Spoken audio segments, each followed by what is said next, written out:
Hello friends, welcome to my YouTube channel Sujeet Kumar Stambh classes को। आज फिर से हम नेक्स्ट वीडियो लेकर के आ गए हैं, जो कि 8th क्लास का संविधान चैप्टर का सेकंड पार्ट हम लेकर के आए हैं। आज हमने फर्स्ट पार्ट पढ़वा दिया है। अगर आप उसको नहीं पढ़े हैं तो जा कर के पढ़ कर के कंप्लीट कर लें। आज है नेक्स्ट पार्ट, ठीक है ना। दूसरा पार्ट है, मतलब पार्ट ए वो था और यह पार्ट बी है, ठीक है ना। तो ध्यान रखिएगा। तो भारत में संविधान दिवस कब मनाया जाता है? 13वां नंबर क्वेश्चन है। तो भारत में जो संविधान दिवस मनाया जाता है वो 26 नवंबर को संविधान दिवस मनाया जाता है। अंतर्राष्ट्रीय लोकतंत्र दिवस जो मनाया जाता है 15 सितंबर को मनाया जाता है मित्र। ये जो संविधान दिवस मनाने की जो घोषणा हुई थी 26 नवंबर 2015 ईस्वी से हुआ था। 2015 ईस्वी से यह बात कही गई कि संविधान दिवस के रूप में हम मनाएंगे। और जो बात रही अंतर्राष्ट्रीय लोकतंत्र दिवस का, तो ये 15 सितंबर 2000, ठीक है ना, 15 सितंबर 2000। हालांकि 2017 से यह पूरा प्रस्ताव लागू हो गया था, ठीक है ना, कि मनाया जाए। 2015 में ही दोनों शुरुआत हुई थी, लेकिन 2017 से सभी देश में मनाया जाने लगा है क्या, अंतर्राष्ट्रीय लोकतंत्र दिवस, ठीक है ना। अगला क्वेश्चन है 1 अप्रैल को मूर्ख दिवस मनाया जाता है और 1 मई को मजदूर दिवस मनाया जाता है। तो इस बात को ध्यान में रखिएगा। तो इसका सही उत्तर हो जाएगा ए ऑप्शन, ठीक है ना। ए ऑप्शन क्या हो जाएगा, राइट हो जाएगा, ठीक है ना। ऐसा नहीं कि बी ऑप्शन है। संविधान दिवस के रूप में मनाया जाता है 26 नवंबर को। भारतीय संविधान को किसने बनाया है? तो भारतीय संविधान को जो बनाया है मित्र, वह बनाया है संविधान सभा ने। भारतीय संविधान को किसने बनाया है? तो संविधान सभा ने बनाया है। डॉक्टर भीमराव अम्बेडकर को प्रारूप समिति के अध्यक्ष बनाया गया था। डॉक्टर राजेंद्र प्रसाद को, ये तो अस्थायी अध्यक्ष थे संविधान सभा का। पंडित जवाहरलाल नेहरू को संघ समिति के अध्यक्ष बनाया गया था। संघ समिति का अध्यक्ष बनाया गया था, ठीक है ना। भारत क्या है, राज्यों का एक संघ है, ठीक है। भारतीय संविधान सभा के प्रारूप समिति के अध्यक्ष कौन थे? तो डॉक्टर भीमराव अम्बेडकर थे। प्रारूप समिति में 6 सदस्य था, ठीक है ना। कितने सदस्य था आप गिन सकते हैं कितने था? तो प्रारूप समिति में कितने सदस्य था मित्र? 1 सदस्य हो गए, 1 2 3 4 5 6 7 थे। 6 सदस्य था और 1 डॉक्टर भीमराव अम्बेडकर थे जो कि अध्यक्ष थे। कितना हो गया? 7 सदस्य हो गए। के.एम. मुंशी थे, के.एम. मुंशी भी थे, बी.एम. मित्तर भी थे, मोहम्मद सादुल्ला भी थे, अलाउद्दीन कृष्ण स्वामी अय्यर भी थे, एन गोपाल स्वामी अयंगर थे और डी.पी. खेतानी थे और स्वयं डॉक्टर भीमराव अम्बेडकर हुए, जो कि संविधान सभा के जो प्रारूप समिति था उनका अध्यक्ष माना जाता है डॉक्टर भीमराव अम्बेडकर को। समझे ना। तो आप ध्यान रखिएगा। कितने सदस्य हो गए मित्र, गिन लीजिए फिर से। 1 2 3 4 5 6 7 सदस्य, ठीक है। संविधान सभा का अस्थायी अध्यक्ष किसे बनाया गया है? तो संविधान सभा का जो अस्थायी अध्यक्ष बनाया गया है मित्र, डॉक्टर सच्चिदानंद सिन्हा को बनाया गया था, ठीक है, 9 दिसंबर 1946 ईस्वी। डॉक्टर राजेंद्र प्रसाद को संविधान सभा का अस्थायी अध्यक्ष बना दिया गया था, ठीक है ना। संविधान सभा का अध्यक्ष किसे बनाया गया था? डॉक्टर राजेंद्र प्रसाद को 11 दिसंबर 1946 ईस्वी को। एच.सी. मुखर्जी को उपाध्यक्ष बनाया गया था उसी दिन 11 दिसंबर 1946 ईस्वी को। और बी.एन. राव जो थे संविधान सभा के संवैधानिक जो सलाहकार बोलते हैं, बी.एन. राव को बनाया गया था। तो इस तरह से ध्यान रखिएगा क्वेश्चन को। संवैधानिक सलाहकार कौन थे? बी.एन. राव थे।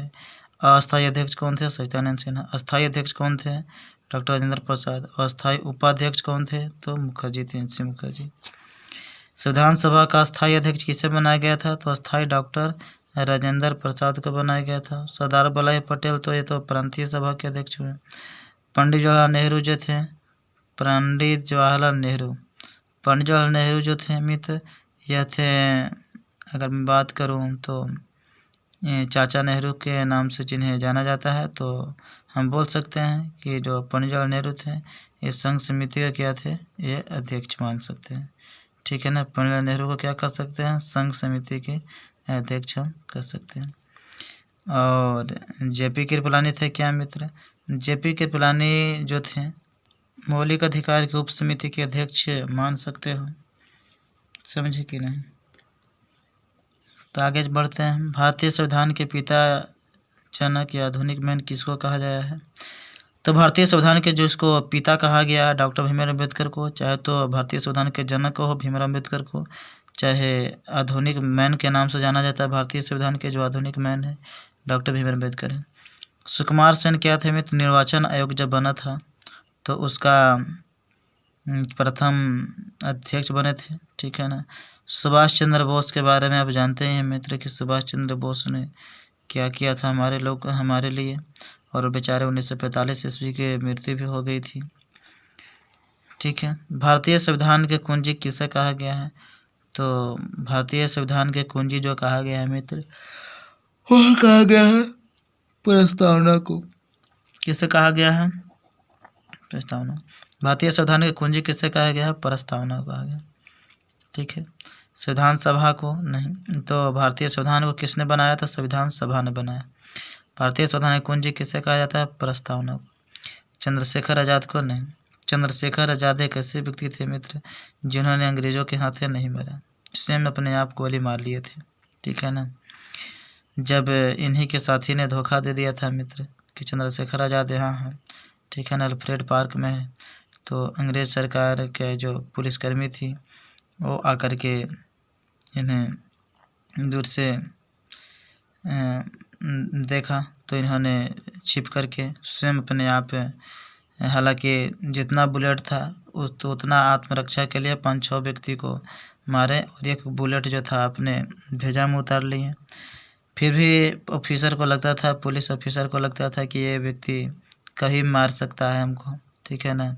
मारा हुआ व्यक्ति भी फिर भी डर लग रहा था, ठीक है ना। इतना चंद्रशेखर आज़ाद का खौफ था। चंद्रशेखर आज़ाद जब जेल में थे, ठीक है ना, पकड़ा है, तो उन्होंने कहा कि तुम्हारा नाम क्या है? आज़ाद। तुम्हारे पिता का नाम क्या है? स्वतंत्र। ऐसा बताते थे। और तुम रहते कहाँ हो? जेल खाना में। ऐसे तो बताते थे। तो उनका मतलब कहीं ना कहीं उनका दिमाग क्रांतिकारी की ओर ही था। भारतीय संविधान सभा में कितने सदस्य थे मित्र? तो भारतीय संविधान सभा मित्र 299 सदस्य थे। 299 सदस्य भारतीय संविधान सभा में 299 सदस्य थे। हालांकि टोटल जब समिति बनी थी तो 389 सदस्य था, लेकिन बात ऐसा था मित्र कि जैसे ही पाकिस्तान अलग हुआ तो उन्होंने 389 में से 90 सदस्य ले भागा, ठीक है ना, पाकिस्तान में। तो 389 में से 90 का हटाते हैं तो 299 बचता है, जिसमें 229 जो है से प्रांत के द्वारा चुना गया था सदस्य, और 70 सदस्य जो था वह था देसी रियासत के द्वारा। आप देसी रियासत का मतलब जानते हैं कि जहाँ राजा महाराजा का शासन चलता था, और प्रांत के मतलब जहाँ पे ब्रिटिश का शासन था। भारतीय संविधान में कितने अनुच्छेद, अनुसूची तथा भाग है? तो भारतीय संविधान में कितने अनुच्छेद हैं मित्र? अनुच्छेद 395 है। और अनुसूची की मैं बात करूँ तो 12 अनुसूची है, तो 395 12 अनुसूची, और कितना भाग है? 22 भाग है। तो बी ऑप्शन क्या हो जाएगा मित्र? राइट हो जाएगा। जब हमारा संविधान बना था तो उस वक्त हमारे संविधान में अनुसूची की संख्या 8 थी, लेकिन ज़रूरत अनुसार बढ़ाई गई। जैसे कि अनुसूची नंबर 9 बढ़ा गया, जिसको भूमि सुधार कानून के नाम से जाना जाता है। संविधान में प्रथम संविधान संशोधन किया गया 1951 ईस्वी में, जिसके तहत भूमि सुधार कानून को 9वां अनुसूची जोड़ा गया। 10वां अनुसूची जो जोड़ा गया था मित्र, वह जोड़ा गया था दल बदल कानून, जो संविधान में 52वां संविधान संशोधन हुआ था 1985 ईस्वी में, जिसके तहत दल बदल कानून को जोड़ा गया था। और तीसरा था पंचायती राज से संबंधित, जो कि 73वां संविधान संशोधन हुआ था 1992 से 93 में, जो कि 11वां अनुसूची जोड़ा गया। और 12वां अनुसूची था, वह था 12वां अनुसूची जो था मित्र, वह था नगर प्रशासन वाला, ठीक है ना, जिसको नगर पालिका कहते हैं, उसकी व्यवस्था थी। तो अनुसूची नंबर 12 को पूरा हो गया, चूँकि ये भी 74वां संविधान संशोधन था और 1992 से 93 में ही हुई थी। अगला क्वेश्चन है, भारत में कैसा शासन व्यवस्था है? तो भारत में जो शासन व्यवस्था है वह है संघात्मक शासन व्यवस्था, क्योंकि भारत एक राज्यों का संघ है और संघात्मक शासन व्यवस्था यहाँ पे अवस्थित है। केंद्रीय स्तर पर भी सरकार यहाँ है और राज्य स्तर पर भी सरकार है। तो संघात्मक एकात्मक दोनों तो कभी हो ही नहीं सकता है, होगा तो क्या होगा? संघात्मक शासन। भारतीय नागरिकों को वोट देने का अधिकार यानी मताधिकार किस उम्र में प्राप्त हो जाता है? भारतीय नागरिकों को वोट देने का जो अधिकार है मित्र 18 वर्ष के उम्र में प्राप्त हो जाता है। और 21 वर्ष के उम्र में जानते हो पंचायती चुनाव आप लड़ सकते हैं। स्थानीय स्वशासन का जो चुनाव होता है आप 21 वर्ष की उम्र में लड़ सकते हैं। 25 वर्ष की उम्र में आप लोकसभा और विधानसभा का चुनाव लड़ सकते हैं। और 30 वर्ष की उम्र में आप राज्यसभा का लड़ सकते हैं चुनाव और विधान परिषद का लड़ सकते हैं। 35 वर्ष की उम्र में आप राज्यपाल का भी लड़ सकते हैं चुनाव या फिर आप राष्ट्रपति का चुनाव लड़ सकते हैं। सरकार के कितने अंग होता है मित्र? तो सरकार का 3 अंग होता है। एक होता है विधायिका, एक कार्यपालिका और तीसरा न्यायपालिका। विधायिका, कार्यपालिका और न्यायपालिका। ठीक है ना। सरकार के कितने अंग है? 3 अंग है। तब चलते हैं अगला पेज की ओर। भारतीय संविधान सभा में संविधान के प्रारूप पर कितने दिनों तक बहस चला था? तो संविधान के प्रारूप पर मित्र 114 दिनों तक बहस चला था, जिसमें 2473 संशोधन पेश किए गए थे मित्र। समझे कि नहीं? तो भारतीय संविधान सभा में संविधान के प्रारूप पर कितने दिनों तक बहस चला था? तो 114 दिनों तक। समझे कि नहीं समझे? तो इस बात को आप ध्यान में रखिएगा। भारतीय संविधान के किस संशोधन द्वारा भारत को समाजवाद राज्य घोषित किया गया था? तो भारतीय संविधान में किस संशोधन द्वारा भारत को समाजवाद राज्य घोषित किया गया? तो 42वें संविधान संशोधन 1976 ईस्वी के द्वारा। 42वें संविधान संशोधन 1976 ईस्वी के द्वारा भारतीय संविधान को भारत के समाजवादी राज्य घोषित किया गया। भारतीय संविधान को किस संशोधन द्वारा भारत को धर्मनिरपेक्ष राज्य घोषित किया गया, अर्थात पंथ निरपेक्ष राज्य? तो 42वां संविधान संशोधन के द्वारा भारतीय संविधान को धर्मनिरपेक्ष राज्य घोषित कर दिया।